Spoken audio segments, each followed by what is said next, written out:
is happening, party people? Great to see everybody lined up on a beautiful Monday afternoon here in the Bay. 420 style PMP coming right at you.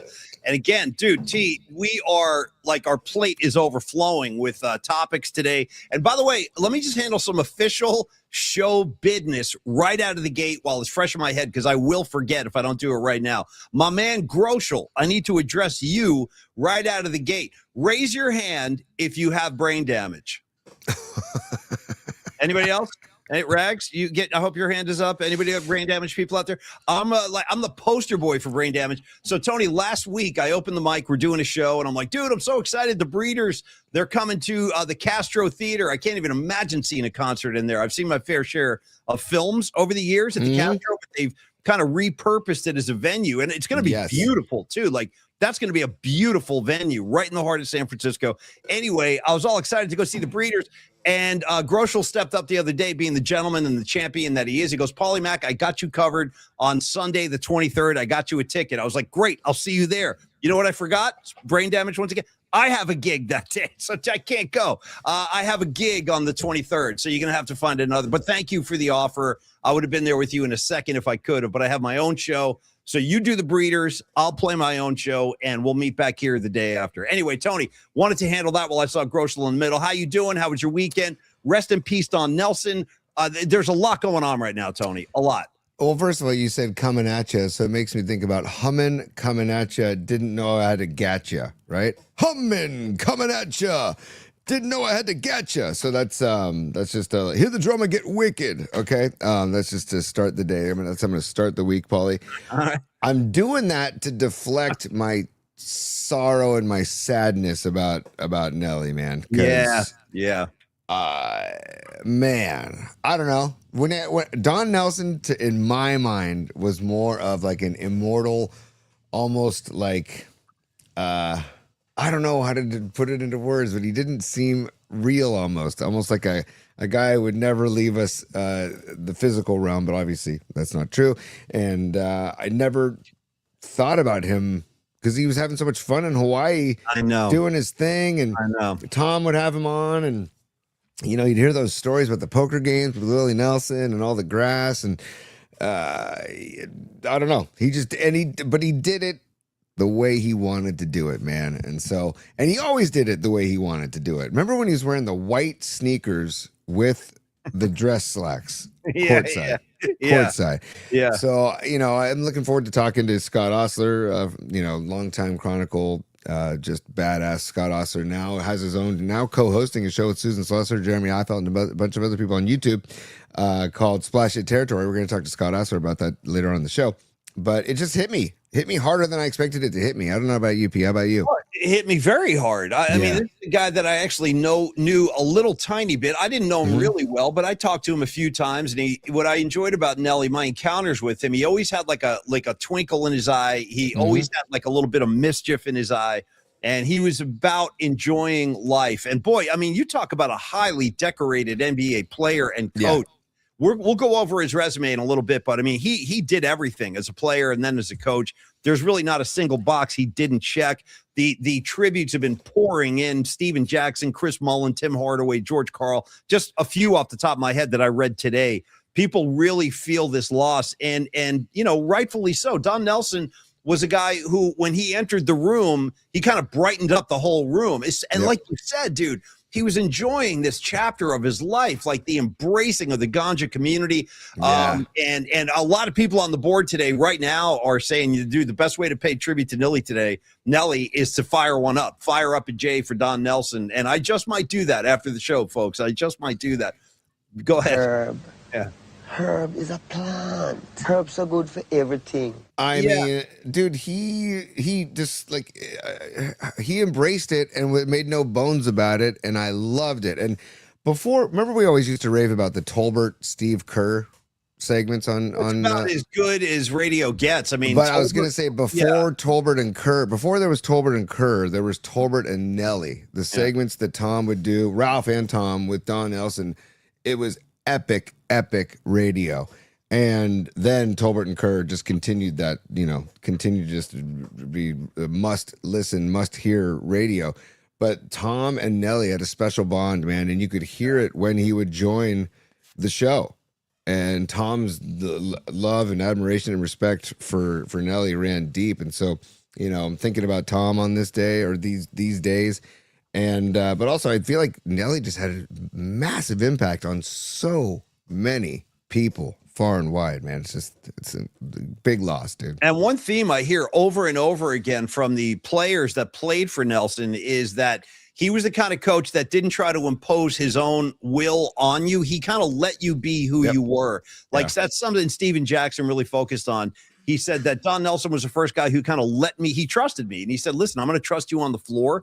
Be who you want to be, play how you want to play, make sure it's within our system and where the plays we're running, but be yourself out there. And I think, guys, there's a lot of gratitude for Nellie because of that kind of aspect of his coaching style. Now, real quick, Tony, also, it wasn't just Don Nelson's passing over the weekend. Obviously, I think a lot of us were still kind of reeling from the Mike Krukow news. And, that the tributes to Kruk were pouring in all weekend long, too. And then you throw Roger Craig's induction into the Hall of Fame on top of everything. But boy, did that pack a wallop emotionally, because Tony asked me before the show, Paulie, did you know about Roger Craig's battle with dementia? I did not. Yeah, I did not. And Tony and I know a lot of people in the 49er family, but that was something that I had not heard. So that was bittersweet. I mean, on the one hand, I'm so happy for Roger Craig. Long overdue. This should have happened 10 years ago, folks. And we campaigned a lot on KMBR with Murph to get Roger in the Hall. We did everything we could to just beat that drum and raise some awareness about this guy who kind of reinvented the game offensively. First guy to go for 1,000 rushing and receiving.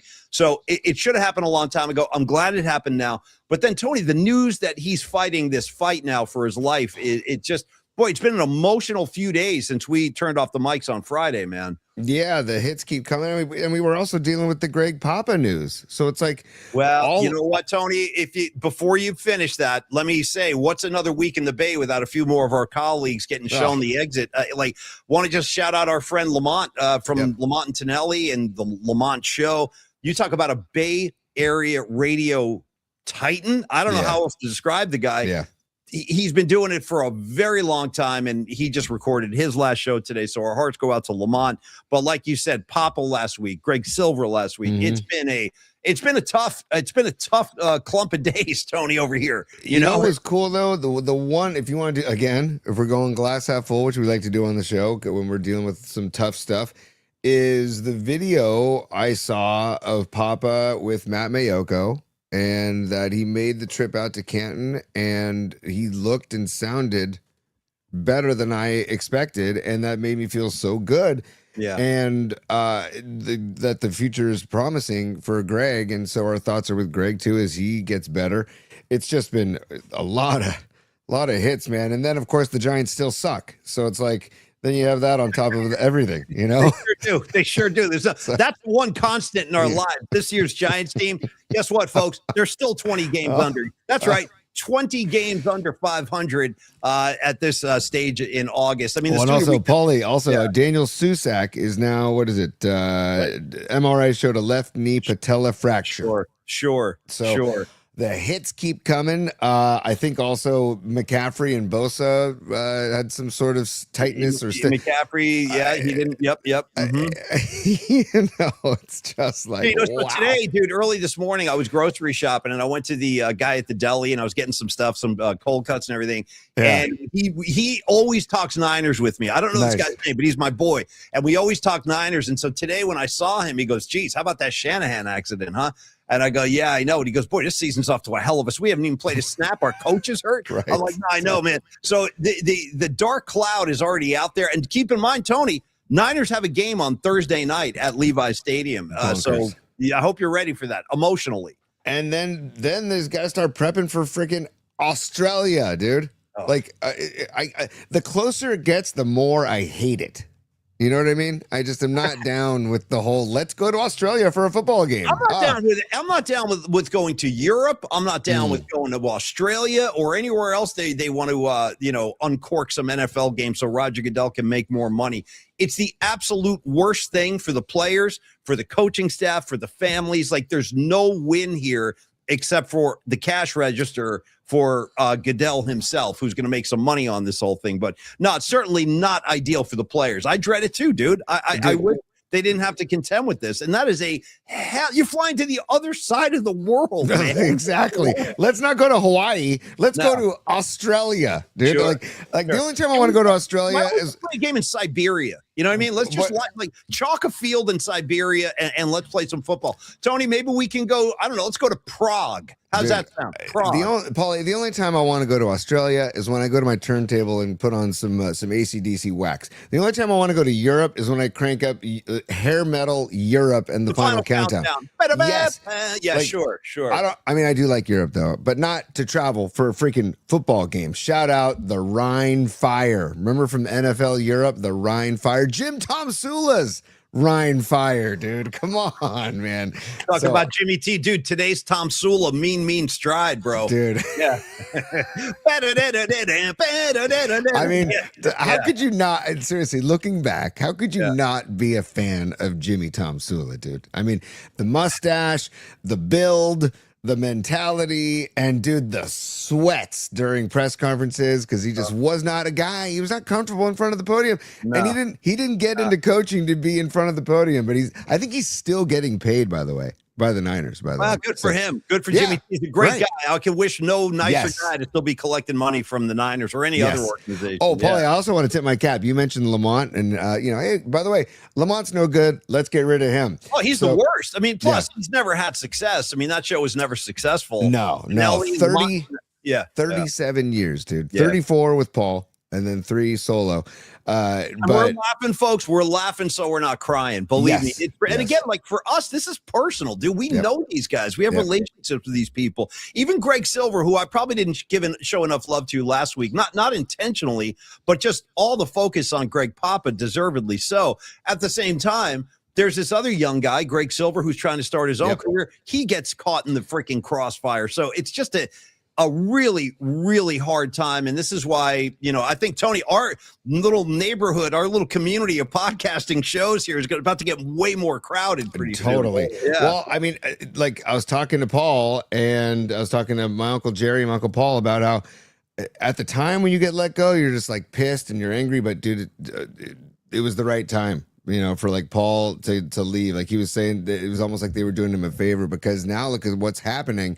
And I got to tip my cap to Lamont. If those of you on Facebook, go search up Lamont's page and go read his post. He gets after it. And he doesn't, hold back about what we all think basically about corporate radio and how they could give an S about content and all that crap and how they're just bean counters and that they get rid of a guy like Greg Papa, then they get rid of a guy like Lamont.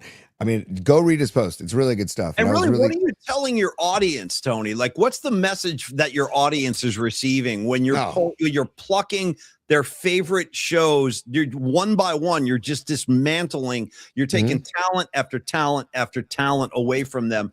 I have a hard time imagining how that station is going to continue to hold the attention of any audience at all, because knowing the clock's ticking on all of them. It's like, why should we keep showing up when all you guys do is take the shows that we love away from us? It's brutal on both sides, man. It really is. Paulie, I feel like, unfortunately, it's like the same attitude that like pro sports has. Like, we're going to jack up prices. You're going to still keep coming. We know you're still going to keep coming. So we're just going to keep jacking up prices.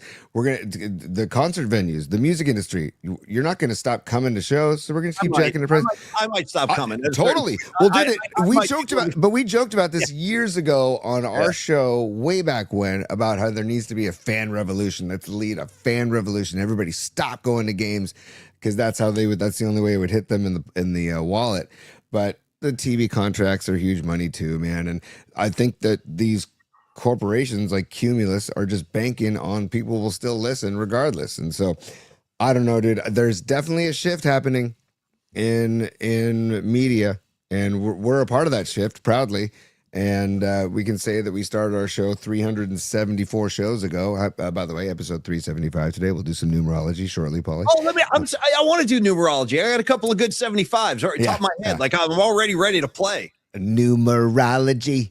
Yeah. But I'm just saying that the days of when we were owned by the Yorks, from Susquehanna. That was a wonderful, wonderful time. And then Cumulus took over. It was too good to be true. Slow burn, slow fade. Like it was literally a slow fade as soon as Cumulus took over, man. And you can sense it. So Cumulus, the power of radio, that jingle forever. The power of radio, the power of getting your walking papers. By the way, I want to play numerology right now while the iron's hot. What are we on, 375? Episode 375 on August 10th, 2026. Paulie, I'd be willing to bet you're not going to go with the 75 that I'm going to go with. So go ahead. Good. I'm going to give you a double shot. It's a double shot Monday here on the PMP show. First of all, never forget him. He had the dark visor. I was really pissed. I think he went down to Atlanta, and I was really mad when he left the Niners. Shout out Kevin Fagan. Great 75. And then a little closer to the present day, great offensive lineman for Jim Harbaugh, number 75, Alex Boone. Dude, what are you doing? You took mine. I thought you went Boone. I thought you would say Barry Zito. I thought you were going to say Zito. You both lefties. I don't know. I thought you were going to do Zito with, hey, dude. Scott. No, namaste, bro. Namaste. Yeah. Dude, we got to get a hold of Zito. I got to track this guy down and get him on the show. I would love to catch up with Zito. Paulie, what's going on, dude? Yeah, bro. Yeah. Yeah, dude.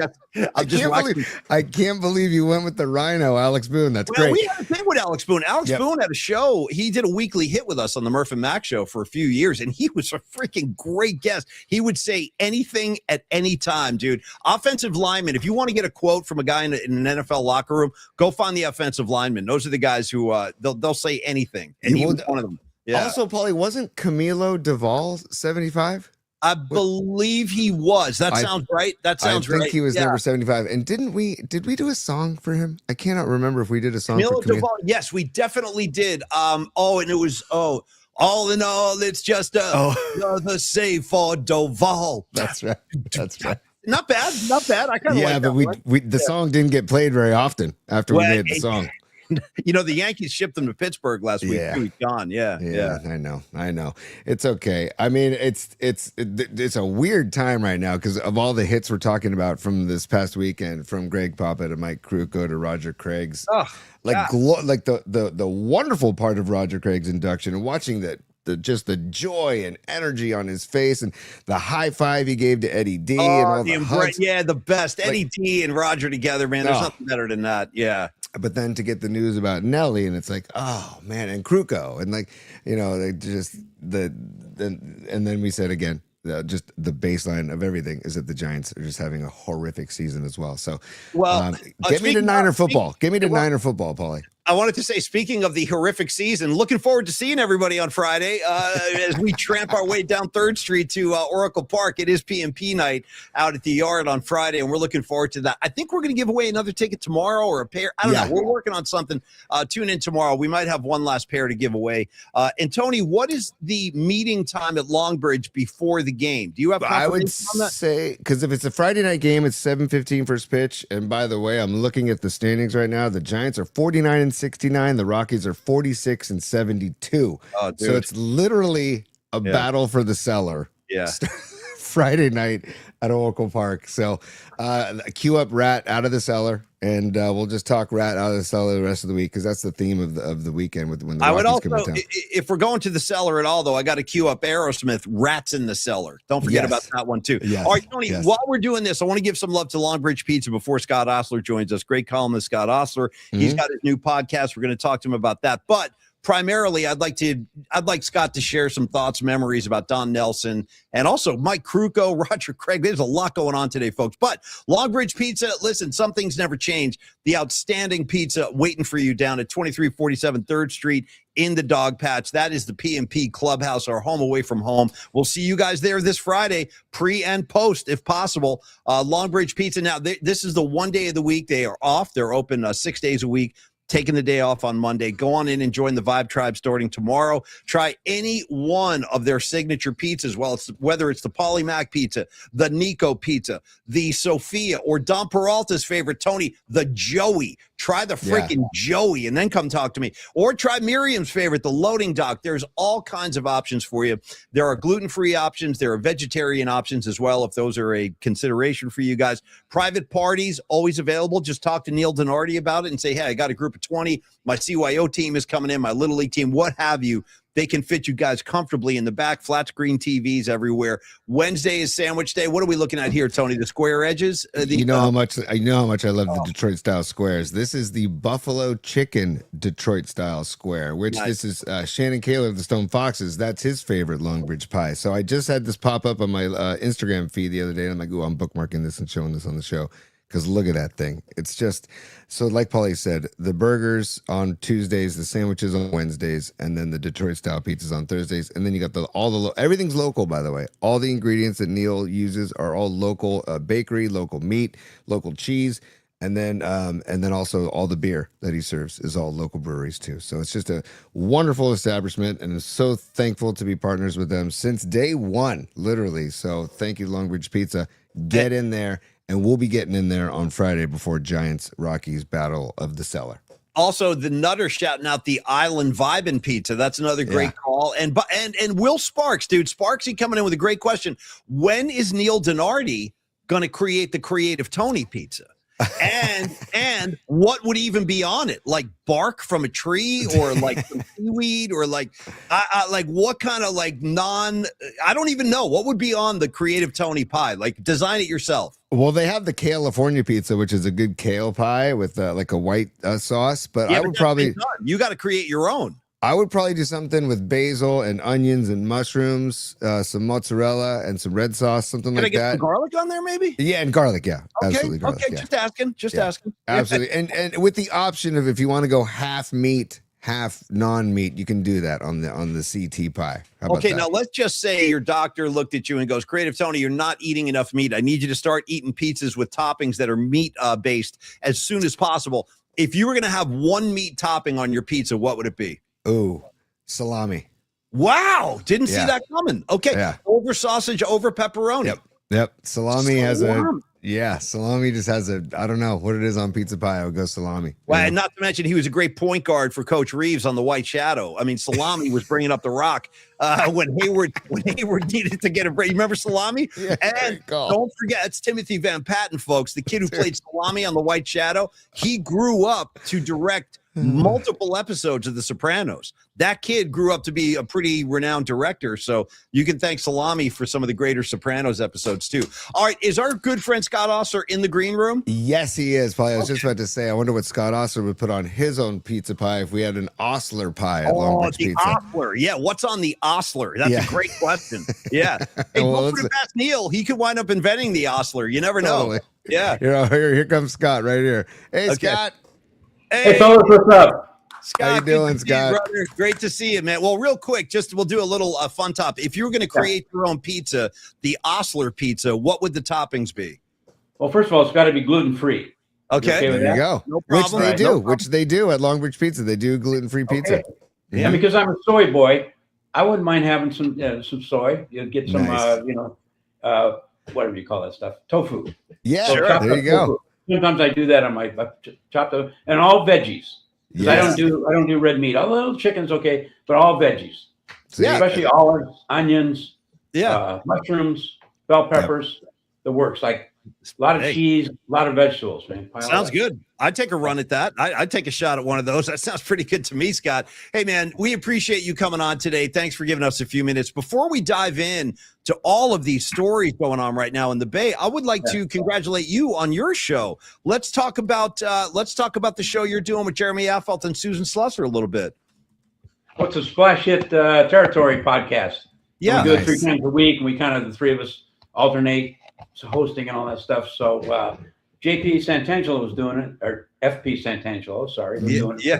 But he got too busy with other stuff, so he had to drop out, and so I jumped in, and it's kind of fun. I just started doing it a few episodes ago, and do it a couple times a week, and it's fun, and Nice. I've had to kind of pay more attention to the Giants, catch up, see what's going on and all that stuff, but it's a lot of interesting stuff going on there with the trades and all that, and the new guys coming in, and so it's been kind of fun. I'm supposed to be retired. I'm a retired guy. Right. Left the Chronicle like 5 months ago, and I'm busier now than I was. I'm doing that. I'm doing a Substack column.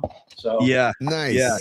Hey, when they say, Scott, there's that old saying that says when you retire, you have to have something to retire to. Like some people like to, tend to their garden. Some people take up painting or whatever. Like, what is your primary passion outside of the podcast that you're devoting more time to now that you have the time?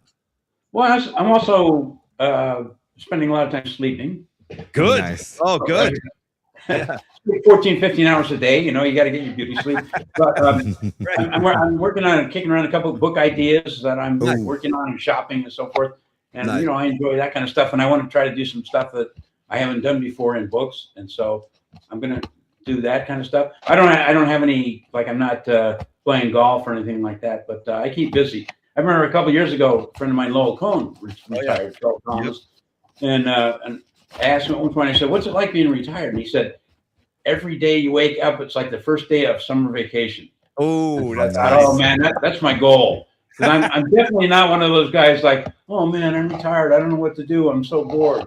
Right. Get out and do something, man. Yeah, it's funny to do. And I get to, my wife and I are kicking around doing things. We go to things like movies now. We have time for it. One saw the Odysseus. I'll just see it the other day. So how was it? Was it good? It was interesting. My wife got more into it than I did because when she was in school, they studied that kind of stuff, all the myths and all that stuff. Right. For some reason, the school I went to was, it was too science grounded or whatever. We did too reality grounded, and we never studied the myths. So I didn't know about all those guys. So some of the stuff was lost on me, but the whole production of it all, and we saw it in the big IMAX in San Francisco. Oh yeah. So Nice. It's pretty scary. Well, good, Okay, enough of Matt Damon 80 feet high, Okay. I know you're good looking, Matt. That's great. Thanks, man. No doubt, man. Well, Scott, I'm glad you're enjoying your time, and we'll definitely check out the podcast. Sounds like a pretty good show, obviously, with some very good co-hosts there too. But we asked you to come on today. It's funny, but it's not funny. But originally, I asked Scott to come on, Tony, so we could talk about Mike Krukow a little bit. But then Don Nelson's passing yesterday, I thought might be where we should start today. And I told Tony I wanted to shout out a couple of just to go over Nelson's resume for a second. Let's just acknowledge what this man accomplished. First of all, he's the second winningest coach in NBA history. He was a 5-time champion as a player with the Celtics. He had 31 total seasons in the NBA. Obviously, the Run TMC era here locally for Warrior basketball, the We Believe run was incredible. He was a 3-time coach of the year. And you can tell by the tributes pouring in, Scott, that his players really felt strongly about him and they really felt connected to him. And I think that's a beautiful legacy unto itself. Yeah, well, Nellie was so far removed from the techno guy that we see a lot of nowadays. So that's reading the stats and all that stuff. And nothing against those guys. There's a lot of great coaches that fall into that. But Nellie was not, I don't want to call it seat of your pants, but it was kind of a seat of your pants kind of thing. He figured it out as he went along, and he knew a lot. A really smart guy. And he figured out, he didn't try it, but he kind of came off to some people as the big bumbling, clown kind of guy with the ties and all that stuff and kind of theatrical and with a sense of humor. And so I think that hid some of his basketball genius from some people, but really, really a super smart guy. And he invented a lot of the basketball stuff we're doing now. He wasn't afraid to experiment and try things and mix and match his players. And I remember Chris Mullen once told me, he said, Nellie told me once, he said, I don't care about size. Everybody says we're too small, we're too big and all this stuff. He says, just give me 5 guys who can play basketball. Let's go. Yeah.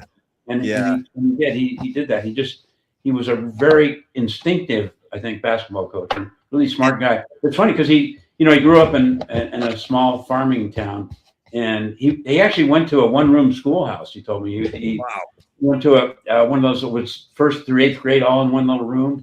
And he said he would show up every day because it was Iowa, I guess. And he'd show up every day with a raw potato, and he would put the raw potato on this big. They had a stove, like they kept the room warm, a big iron stove. And he put the potato on top of the stove, and then when lunch came around, the potato was cooked and ready to go, and that was his lunch. But it was just to see him come from that kind of background, and he was just a guy who he was a great basketball guy. He was good. I remember I told him a couple times that I hated him back in the beginning because I was a kid growing up in Los Angeles and I was a Laker fan, right? Yep. And this is like in the mid 60s. And Nellie played for the Lakers for a couple of years in like 63. before, early in his career. And I remember he was just a role player. He'd play 7-8 minutes a game, didn't play a lot. And he had this really cool long blonde hair. So I thought, oh, this guy's cool. You know, you're a teenager and you think you're looking for guys that are cool. So Nellie looked cool. Then they traded him to the Celtics. He cuts his hair, goes crew cut, and becomes a role player with a great Celtics team. He becomes like one of their 5 or 6 rotation guys and plays a really important role. And he was the perfect Celtic because he was not only kind of tough, you had to be kind of hard edged to be a Celtic back then. Yeah, but he's really smart. He knew how to play smart basketball, and he just fit in great with them and helped break my heart as a Laker fan, like because the Celtics beat the crap out of the Lakers every goddamn year. Yeah. But Nellie was so much fun to be around. I know when I first came to the Bay Area, a lot of people would write and say, "How come all you writers are so gives up to Nellie so much and is so nice to him and all that stuff?" And there's a certain truth to that, you know. Maybe we cut him some slack. I don't know, but it was just fun to be around. You know, even when he was mad at you, there was stuff going on. He was always a guy kind of on the wild fringes and everything, and you didn't know what to expect next. And he was very accessible. You know, as I wrote a column on him a couple days ago, and for instance, when they practiced at Oakland. And the facility, when the Warriors practice facility in Oakland, after they would have a practice, and then, you know, usually the coach would do a little media session for 5 minutes afterwards, and boom, that's it, go home. With Nellie, he'd do the 5 minutes, and then he would go outside on the patio, and he had a picnic bench out there with an umbrella, and he'd light up a big stogie, and he'd kick back, and he'd have his dog with him, and then 3 or 4 or 5, whoever other writers would just gather, and we would just talk. We'd ask him questions or just throw stuff around, talk about basketball, talk about other stuff, and laugh and have a good time. You know, just he liked to kick back and hang with people. It was really, it was fun. Yeah. And Scott, I think that to his coaching style, I feel like he let the players be themselves. Like he didn't. He kind of. I think that's what a lot of players would say. And I think Paulie was talking about some tributes that he saw over the weekend.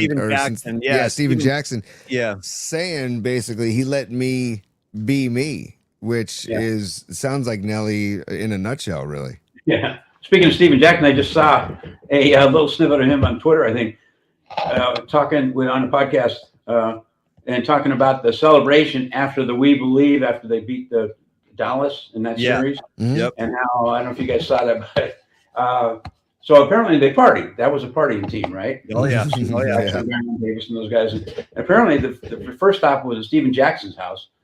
And you guys went over there, and I just wrote down some of the people that were, I guess, Jessica Alba was there, Owen Wilson, Kate Hudson was there, Snoop Dogg was there, and some of the not all the players, but some of the players.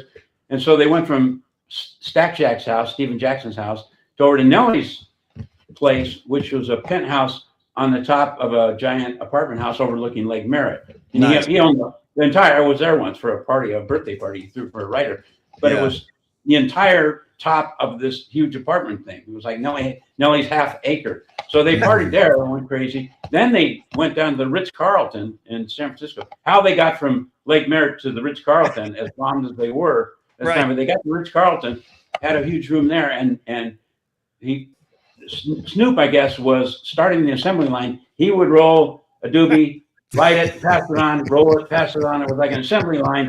So there's pictures of all these famous celebrities. Everybody's holding 2 or 3 joints at the same time. You couldn't see from me to you across the room. And all of a sudden, there's a knock at the door, and everybody's, you're paranoid. And, oh my God, it must be security. Sure enough, it was security. And are they going to throw us in jail? No, they just came in and said, hey, we got to, the smoke is filling the whole hall. We got to air it out a little bit. They couldn't open the windows, so they had to actually unscrew, call the workers come, unscrew the windows to let some of the smoke out. Otherwise, the whole hotel would have been smoked out. And then they said, okay, boys, party on, have fun. But the amazing thing is that a couple years later, Stephen Curry drops in and that same crew and fit in with that, somehow fit in with Stack Jack and the fellas. Right.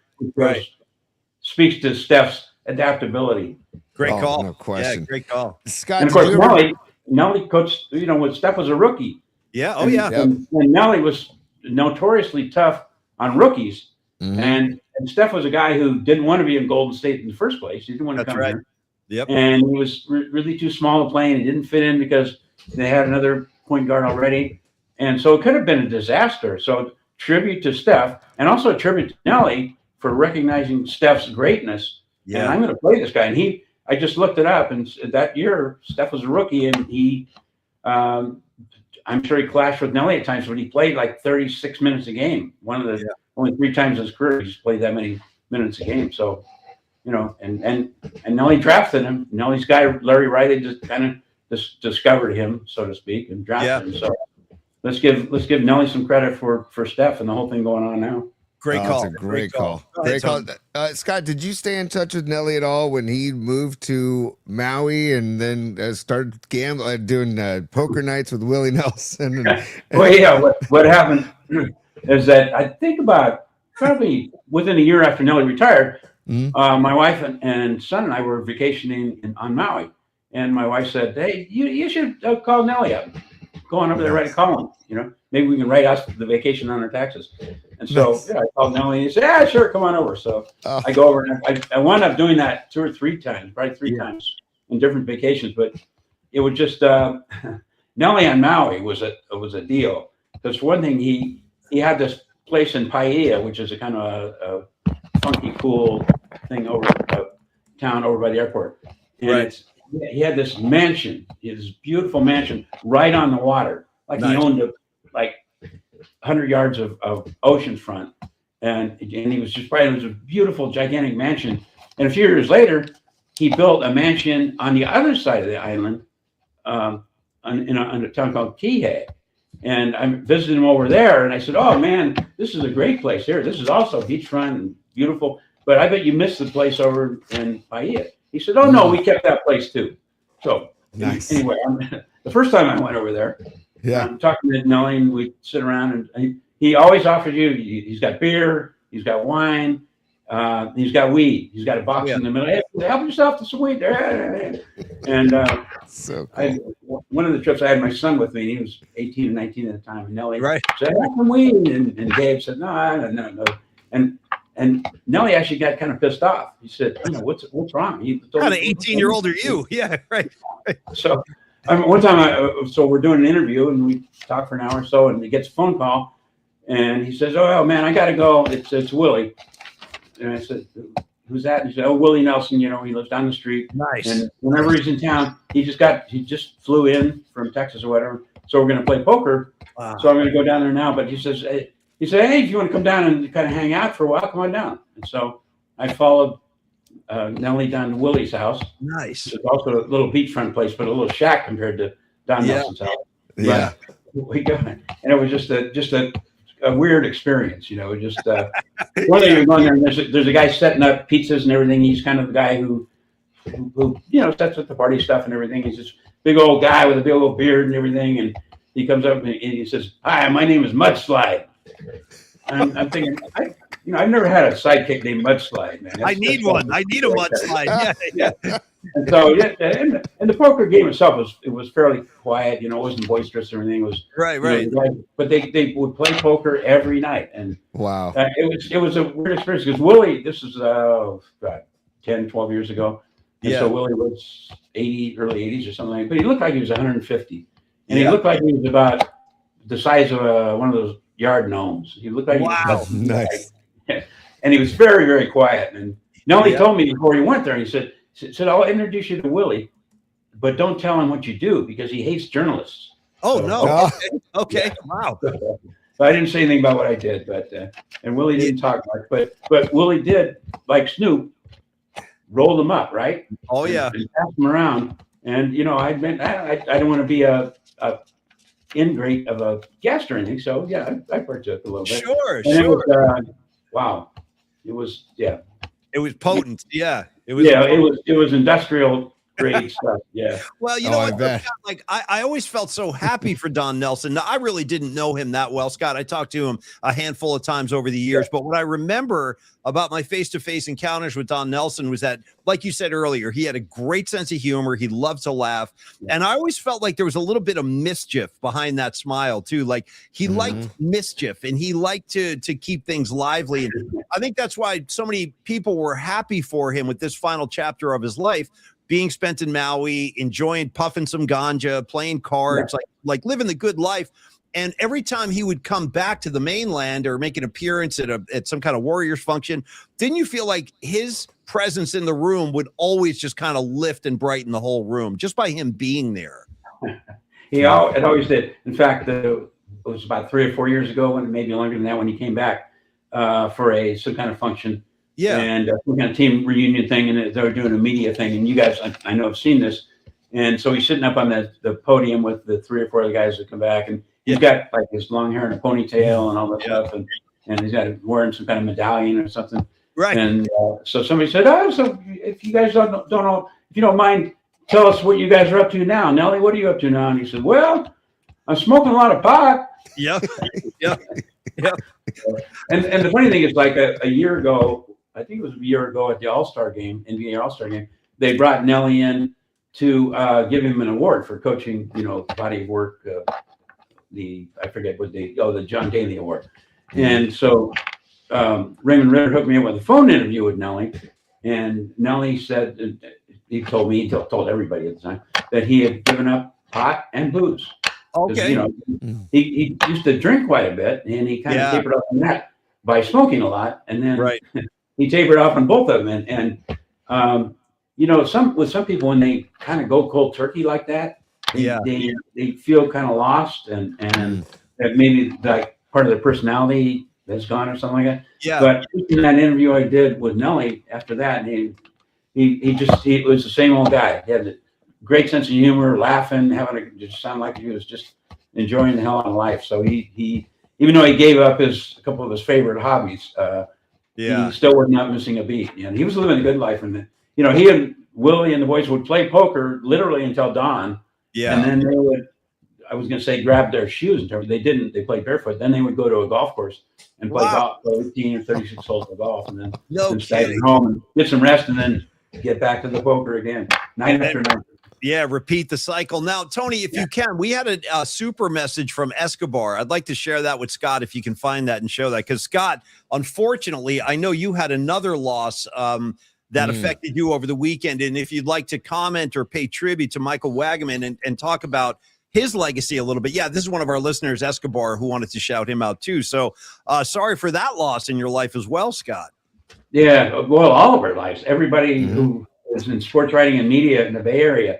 Michael Wagaman, Wags, everybody call him Wags, and just a spectacular guy. I know, when people pass away, we always look for the best things. We always say nice things about him. Well, Wags, it's weird. He was the real deal. He was just a bright light. He was like show up in the press box, and he was like a 10-year-old kid who had been allowed in the press box. He was just, oh my God, this is great. Everything was great. He was so positive, and he was a great talker. So you'd see him in a game, you wind up talking to him for an hour and a half or whatever. Yeah. Just about all kinds of things, and not arguing about stuff, but kicking ideas around and having serious talks and having fun talks.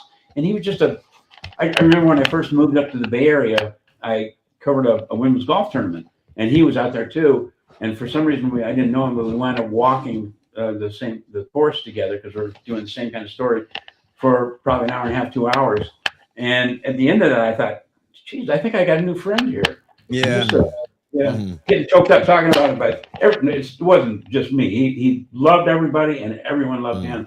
Just a fun, interesting, just a bright light, man. It was he went through a lot of a couple of years ago. He had brain cancer and had a bunch of operations, and he went through hell and came out of it and was doing great, even though he was kind of totally beat up by this whole ordeal. Yeah, it was like Mr. Positive. It was phenomenal the way he reacted, and then apparently it all came back. So, yeah. Scott, I feel like this like the last week or so has been like an emotional roller coaster here in the Yeah. Bay Area with a lot of news, and I wanted to get your reaction to the news about Mike Krukow stepping away from the booth at the end of this season, and how, as Paulie and I were talking last week, is like it's something that we knew was inevitable and probably sooner than later. But I don't know. Did you see that coming at the end of this season, or how did you take that news? Well, it's not surprising, I don't think, considering what he's dealing with physically, which is a disease which is progressive, so it's not going to get better. It's only going to get worse. And his mobility is very challenged, so it's harder to get around. And I'm sure that was a driving force behind the decision. So I'm not saying I knew it was coming, but it's not a big surprise. But right. It's a big disappointment. I'll tell you that. Yeah. You go to ball games, whether it's basketball, football, whatever it is, and one of the great things about being a sports writer is not only covering the events, but the people you run into there. Yeah. Like I love going to games because there's a famous people, not famous people, a lot of people, a lot of interesting people, right? Sure. But when you went to a Giants game, there was nothing better than like during batting practice or whatever, running into Kruk and Kite, and or either one of them or them together, because it was always, if I run into you guys at the ballpark, I say, "Oh man, that was great talking to Tony. That was great," but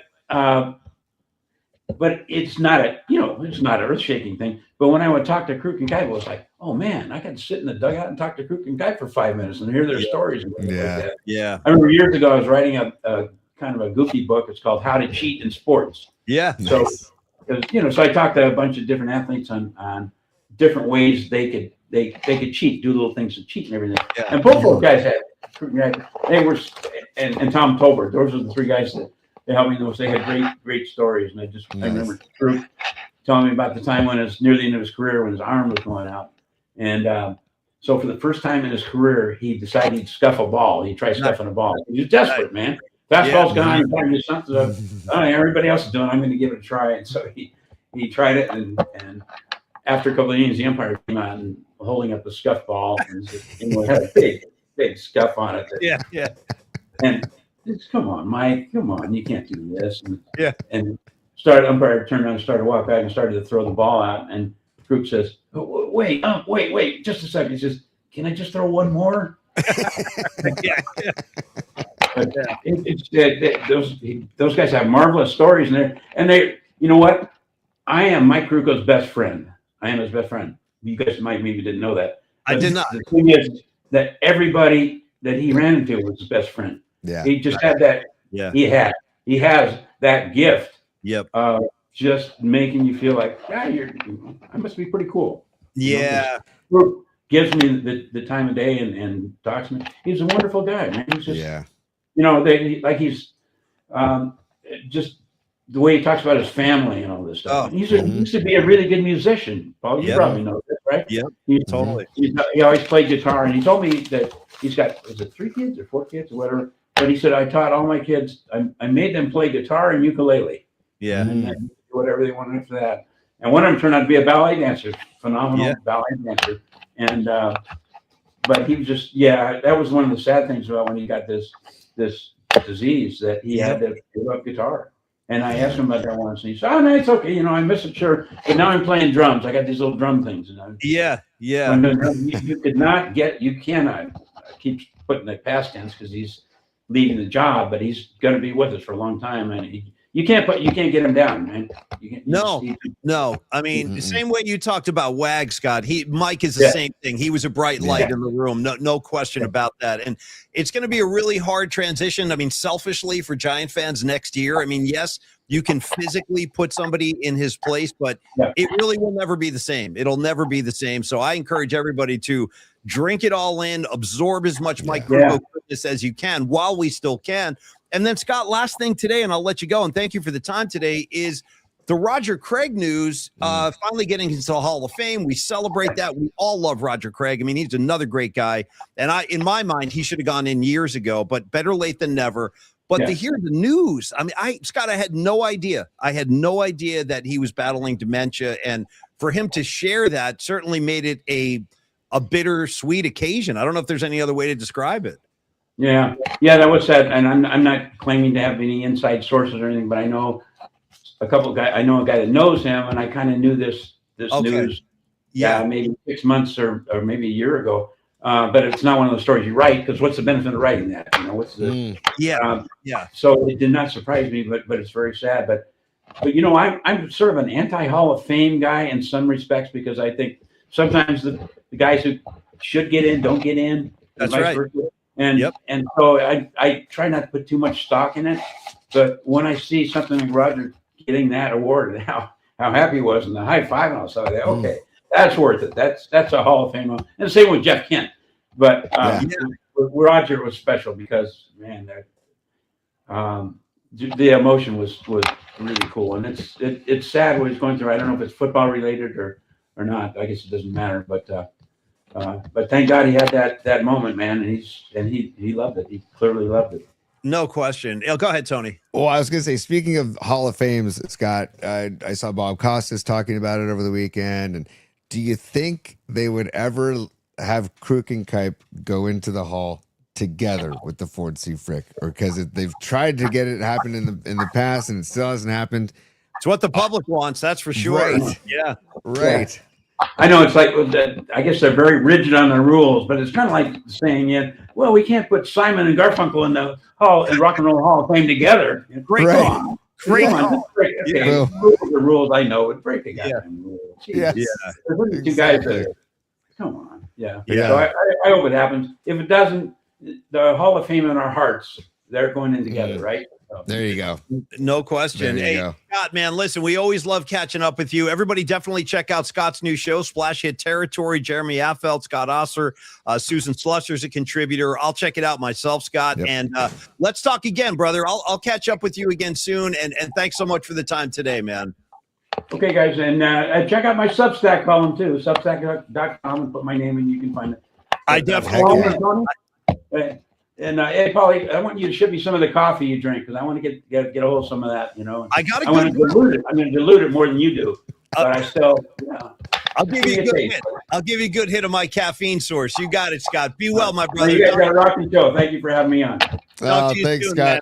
Scott Ostler, everybody. See you, Scott. One of my favorite dudes of all time. I mean, truly, maybe he's a very modest man, but a legend in his own right, Tony. Again, I like to remind people, not only do we love everything he did up here in the Bay, you know what he did before the Bay? Oh, covered the Showtime Lakers. That's all. Yeah, the Showtime Lakers. So I love his career. I love the stories. And I just thought, Tony, he would be a good guy to kind of touch base with today. And I was right, because intimate knowledge of Nellie and you know, Mike Krukow tales as well. So nice to hear. We didn't have to talk about the subpar Giants right now, which is nice. Or we didn't have to talk about the substation or all the injuries in training camp. So we were able to talk about other things and reminisce about Nellie and talk about Krukow's career and Roger Craig and his stories about Nellie. Jeez, dude. And I love it. His wife saying, why don't you give Nellie a call and do an interview? That is fantastic, man. So I love that Nellie tried to get Scott's son to puff some herb. And when Scott's son said no, he got pissed. He's like, what do you mean no?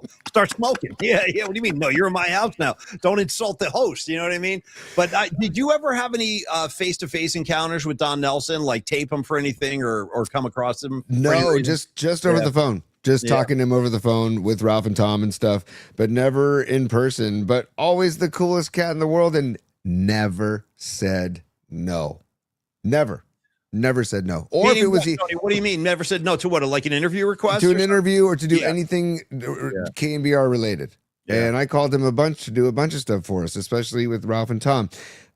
Or if he couldn't do it at that moment, he would say, hey, I can't do it right now, but let's work it out. Let's talk after the show. Give me a call or have Tom call me or whatever. It was always something. He didn't blow you off. He was like, we'll make it happen. So the guy was just, and as sad as it is that he left us physically, I do love how he chose to live his final chapters. Or his final chapter. I hope to mimic that. I really do. I mean, now I don't know if I'm going to have the $1 million waterfront mansion that Don Nelson had, but dude, I'll take a little bungalow up in the hills. You know what I mean? I'll take anything. Yeah. Something modest would be fine for me.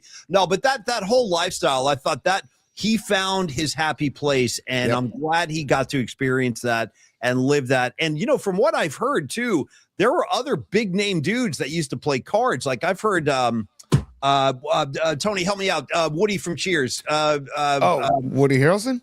Woody Harrelson, thank you. Yeah. I heard he was like an occasional player at the table and stuff too. I heard Steven Tyler pop by a couple times because Steven Tyler also has a residence on Maui. So they had like that whole little group that used to hang out and they could all relate to each other because they're all high profile guys.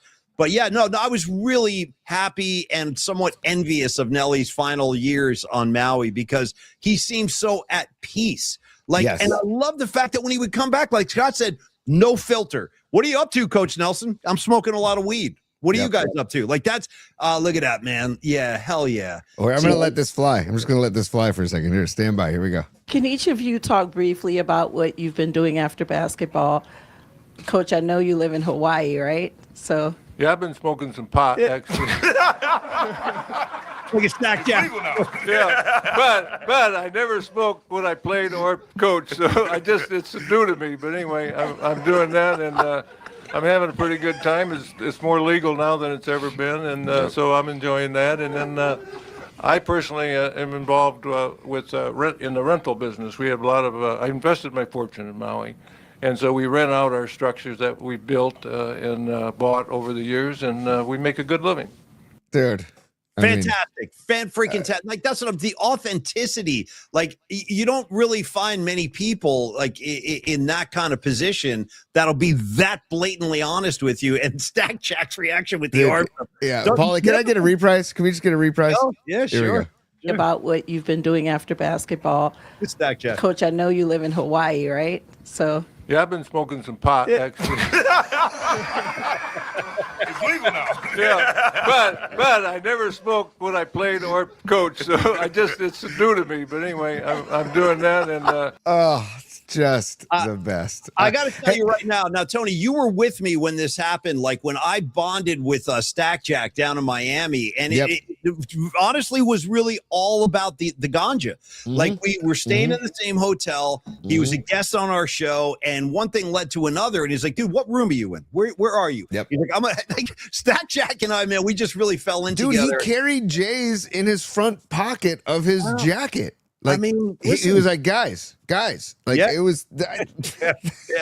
And they were friggin' husky pencils, if you know what I mean. These guys are professionals now. They're professionals. And I got to tell you, too, one of my favorite Nellie kind of moments, and I was very fortunate to be in the building for the We Believe, those games against Dallas and the night of the Barron dunk. I was actually in the building.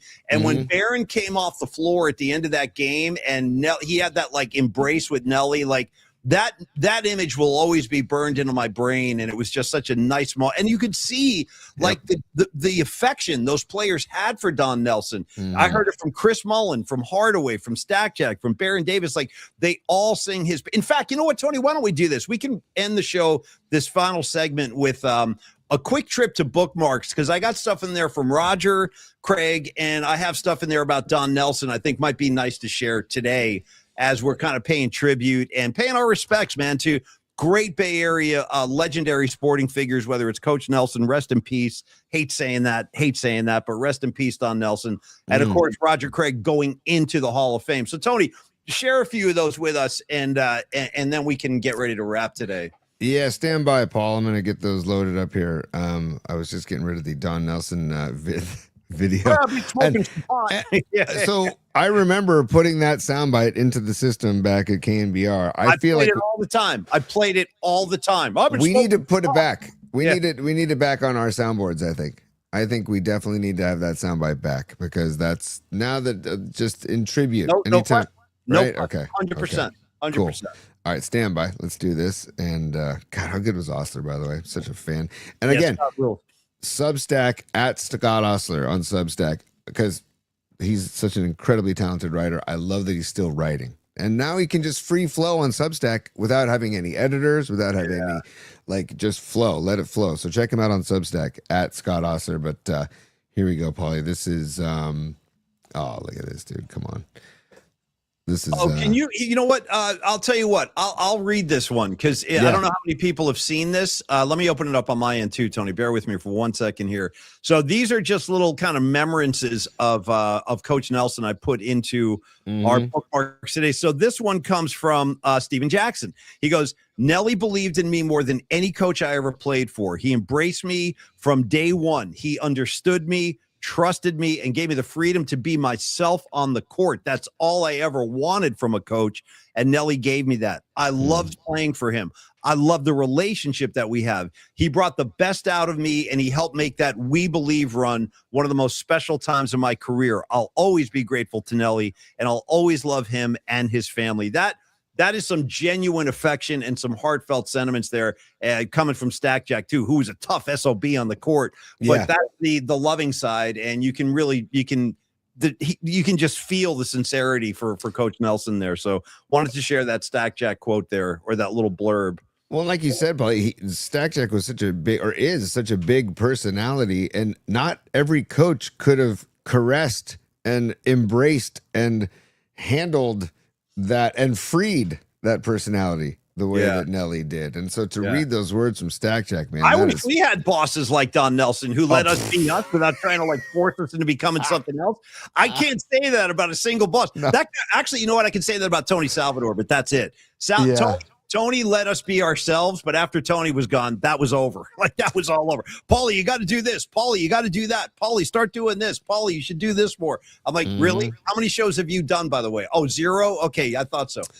Anyway, keep scrolling, Tony. I like the one you put in there from Flea. Share that one. Oh, here we go. Stand by. First of all, this is Baron Davis too. Did you see Baron Davis? This one. Yeah. Why don't you read this one, Tony? Share the Baron post. Yeah, let me see if I can make it. There it goes. When I think of Nellie, I'll always think of the We Believe team and our incredible run in 2007. He understood what made us go and made us believe we could beat anybody, ultimately helping us make history as the first number 8 seed to defeat a number 1 seed in a 7-game series. That time in my life and career was truly special, and Nellie was a huge part of making it possible. I'll always be grateful for the memories, the laughs, and everything we accomplished together. I'm thinking of Joy and the entire Nelson family, remembering the happiness he brought to so many. Baron Davis. And don't forget, go ahead, go. Well, I was going to say, I'm pretty sure Baron enjoys a puff or two in his spare time as well.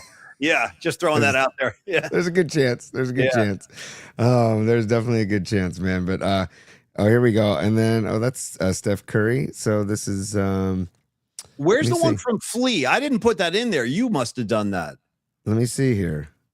I don't see the one from Flea right now, P. Oh, we're on different. I think you're in a different bookmarks than I am, actually. I got Tim Lincecum. Yeah, I put that in there. Oh, there it is right here. Yeah. Sorry, my bad. This is Flea, or Rags' favorite bass player for the Red Hot Chili Peppers. Totally. Don Nelson's Warriors team beating the top-ranked Mavericks was the funnest playoff series I ever saw that didn't include the Lakers. And as Flea's as big as a Lakers fan as you'll ever have, that's didn't play for the team or isn't involved with the team at all. So yeah, it's cool to hear him say that. And that was, remember the dunk, the Baron Davis dunk over Kirilenko. The bet. Freaking bet, man. So here we go. This is ESPN. ESPN says let's see, the second winningest coach in NBA history, a 5-time NBA champion as a player and a member of the Naismith Memorial Basketball Hall of Fame. And on Sunday, he was 86. So look at it. Rest in peace, Nellie. Rest in peace. Thanks for making the world a better place. For really that smile, dude. And and Scott remembers him as a player too. Like you see those old Celtics footage from the 70s and stuff. And Don Nelson was a big part of those teams.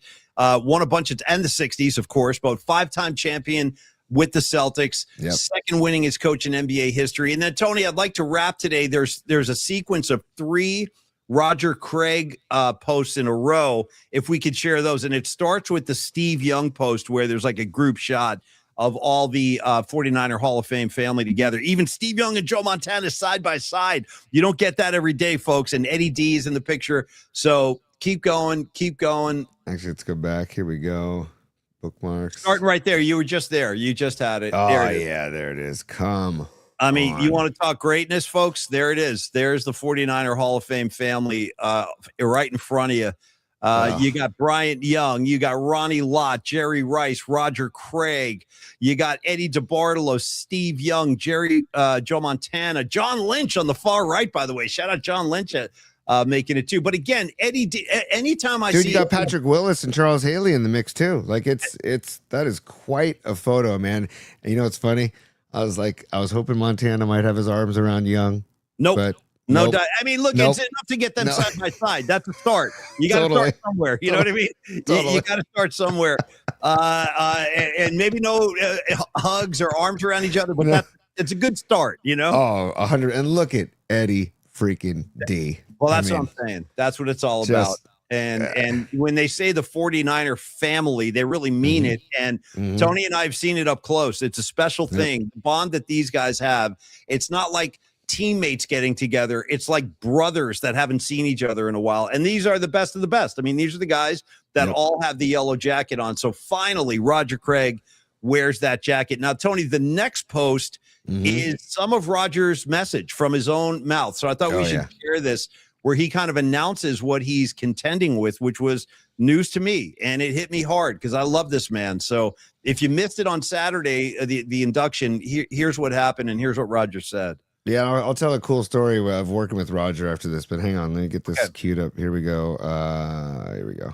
Ships were special, the records were special, but they are my greatest blessing. Today, there's another chapter I want to share. I've been diagnosed with vascular dementia that my doctors believe may be related, at least in part, to the concussions I experienced during my career. The changes were gradual. At first, they were easy to dismiss as normal aging. Over time, my family noticed it too, and ultimately led us to seek answers from my doctor. Two things can be true. Football gave me opportunities beyond anything I could imagine. It helped shape the man I became. At the same time, relationships were special. There it is. Okay, you get Roger. The gist of it, though. Yep. And it's hard to hear that from Roger. But, Roger, we love you, man. We all love you so much. And keep fighting, brother. Keep on fighting.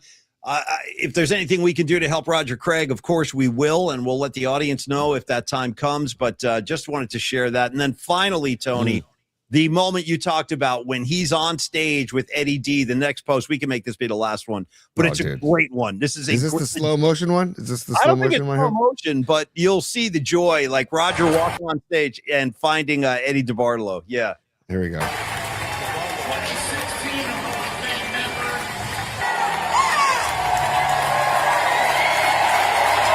Come on, man. Yeah, it brings a lot back. It brings your whole life back, man. As a guy like myself or Tony, who literally grew up loving 49er football, Roger Craig was like our Superman. I mean, in 88, even 87, 88, 89, 90, those years, man, Roger Craig was as good as any back in the NFL, and he was as versatile, if not more versatile, than any back in the NFL. So, Roger, congratulations to you, brother. Sorry about the bad news, or the tough news, I should say. But I just hope he can feel the love. And I think he can, because there are so many people that love Roger Craig in the Bay. So send that love, send your prayers and hope. And that's, we'll do it together. We'll try to get Roger through this, and we'll do it together, too. Absolutely, man. And you want to talk about somebody who played with all heart, all passion, and left it all out on the field. Knees up, man. What was better than this, Tony? Tell me what was better than this in the 80s. Bill Walsh calling the sweep to the right-hand side, where Guy McIntyre gets up, he pulls to the right.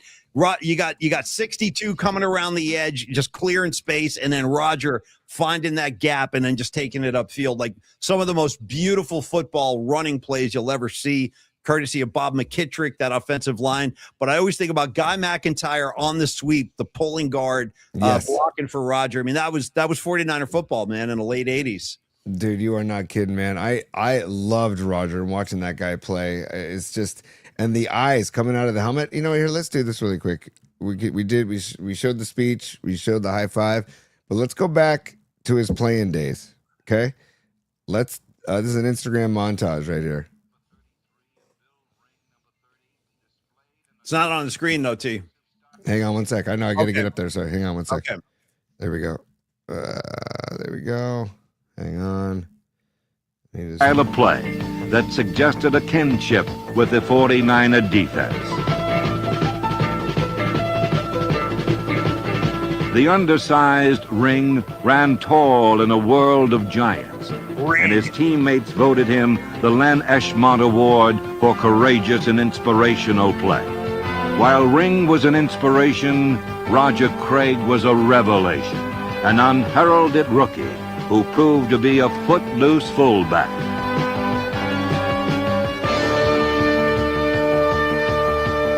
Craig's 12 scores made him the team's most prolific touchdown maker since 1972.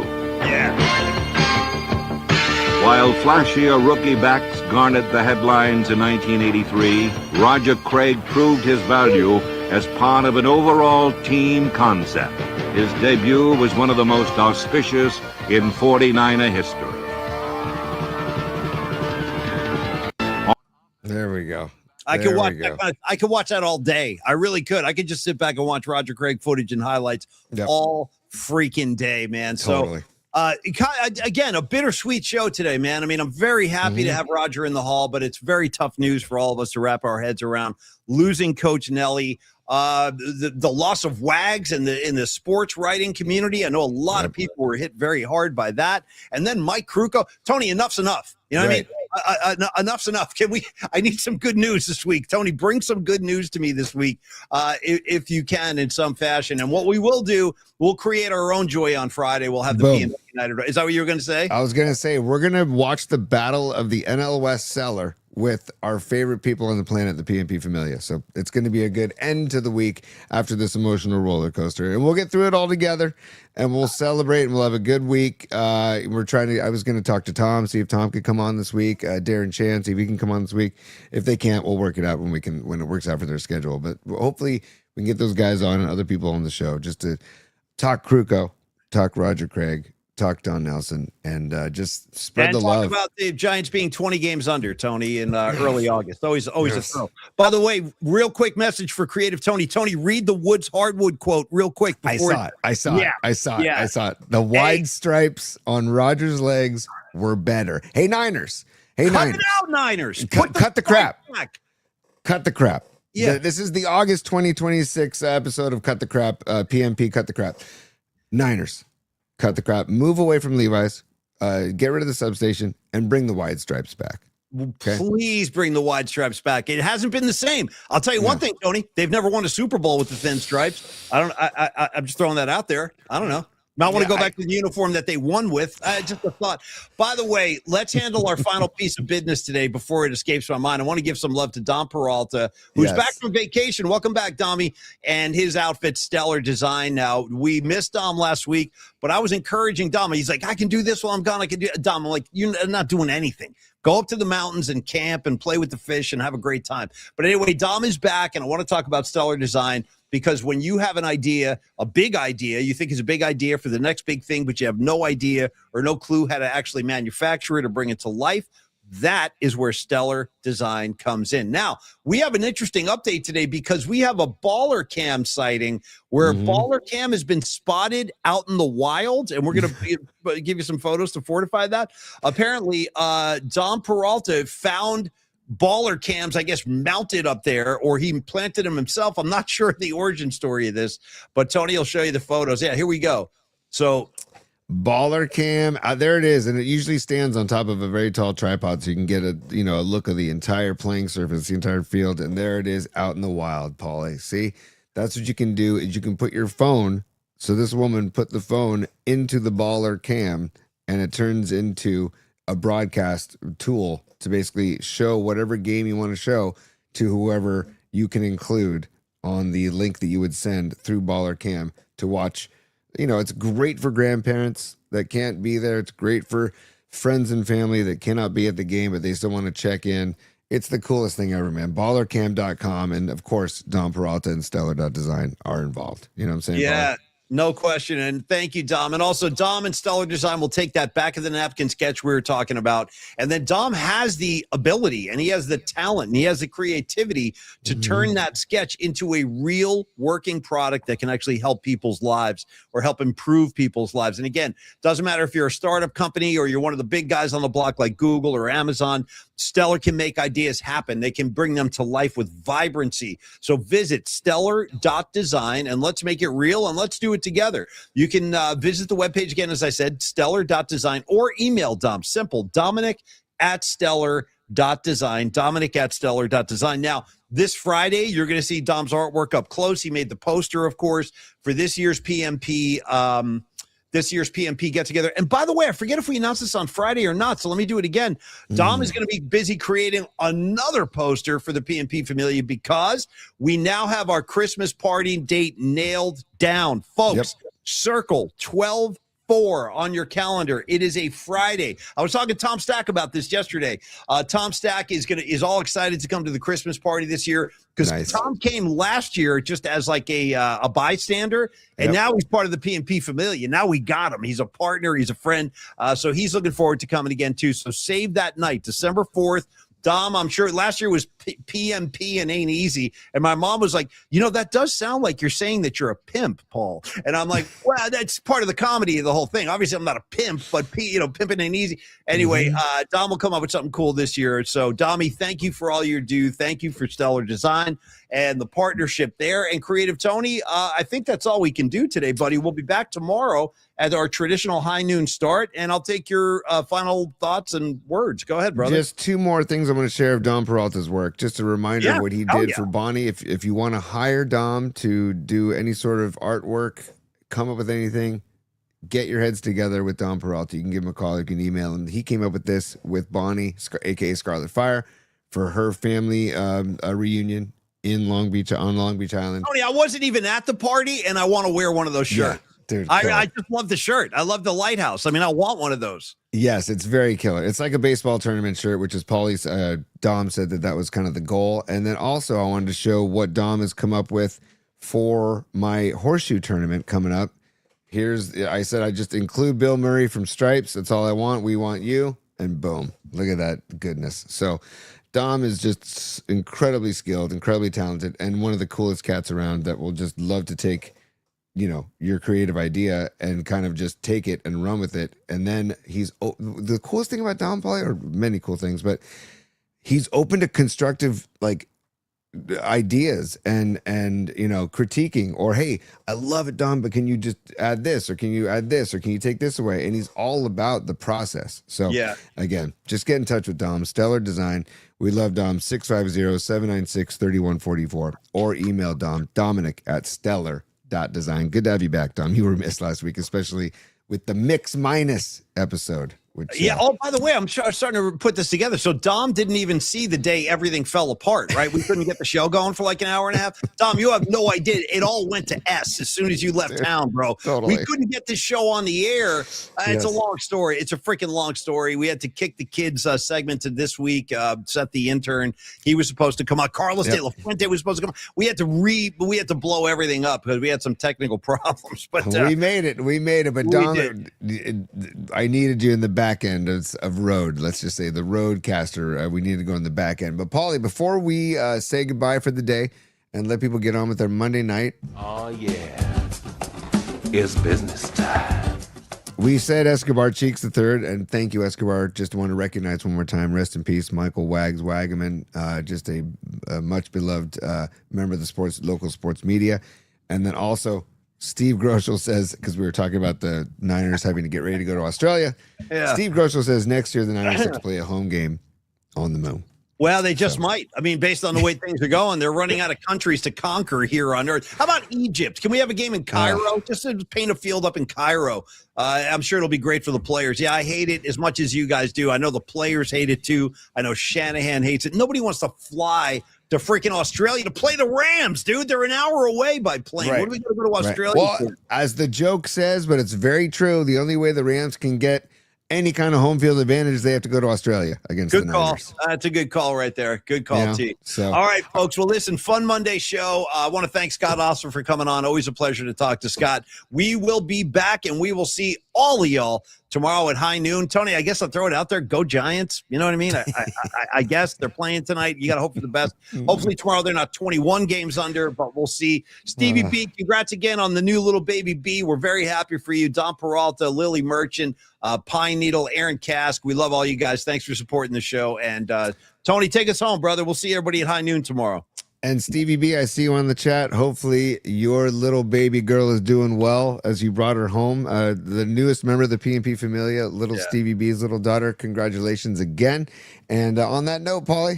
Business hours are over, baby. It's business. It's business time.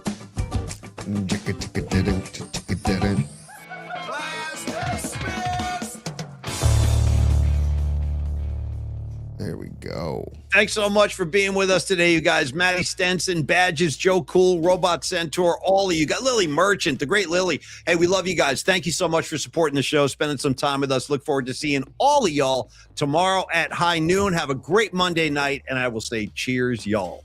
Peace, y'all. See you tomorrow.